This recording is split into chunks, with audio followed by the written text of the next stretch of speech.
Ngayon tungkol sa mga kaloob na ayon sa Espiritu, mga kapatid, ay hindi ko ibig na hindi kayo makaalam. Nalalaman ninyo na nang kayo'y mga hintil pa, ay iniligaw kayo sa mga piping Diyos-Diyosan, sa alinmang paraan paghahatid sa inyo. Kaya't ipinatatalastas ko sa inyo na walang sino man nagsasalita sa pamamagitan ng Espiritu ng Diyos ay nagsasabi, si Jesus ay itinakwil, at wala sino man ay makapagsasabi, si Jesus ay Panginoon kundi sa pamamagitan ng Espiritu Santo. Ngayon, may iba't ibang mga kaloob, datapwat iisang Espiritu, at may iba't ibang mga pangangasiwa, datapwat iisang Panginoon, at may iba't ibang pagawa, datapwat iisang Diyos na gumagawa ng lahat ng mga bagay sa lahat. Datapwat sa bawat isa ay ibinibigay ang paghahayag ng Espiritu upang pakinabangan naman, sapagkat sa isa, sa pamamagitan ng Espiritu ay ibinibigay ang salita ng karunungan, at sa iba'y ang salita ng kaalaman ayon din sa Espiritu.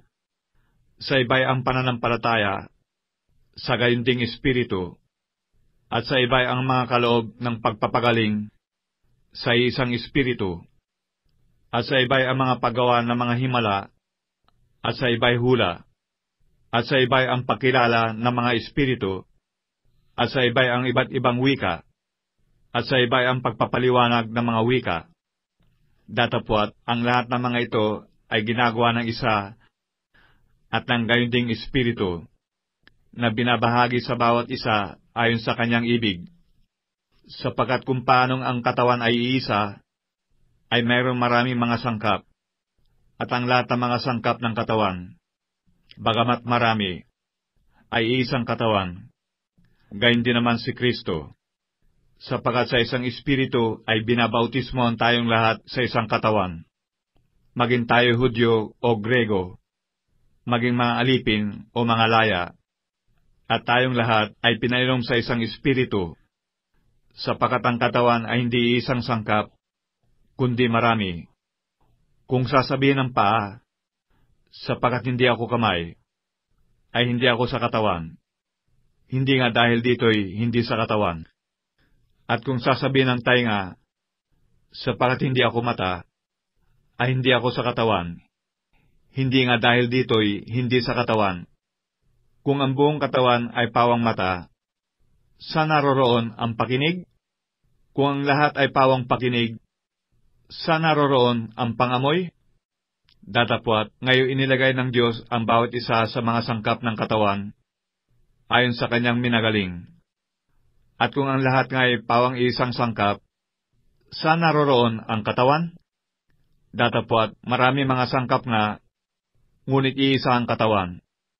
At hindi makapagsasabi ang mata sa kamay, hindi kita kinakailangan, at hindi rin ang ulo sa mga paa, hindi ko kayo kailangan. Hindi, kundi lalo pang kailangan yaong mga sangkap ng katawan na wari lalong mahihina, at yaong mga sangkap ng katawan na inakala nating kakaunti ang kapurihan, sa mga ito'y pinagkakaloob natin ang lalong saganang papuri, at ang mga sangkap natin mga pangit ay siyang may lalong saganang kagandahan. Yamang ang mga sangkap natin magaganda ay walang kailangan. Datapwat, hinusay ng Diyos ang katawan na binigyan ng lalong saganang puri yaong sangkap na may kakulangan, upang huwag magkaroon ng pagkakabahabahagi sa katawan, kundi ang mga sangkap ay magkaroon na magkasing isang pag-iingat sa isa't isa.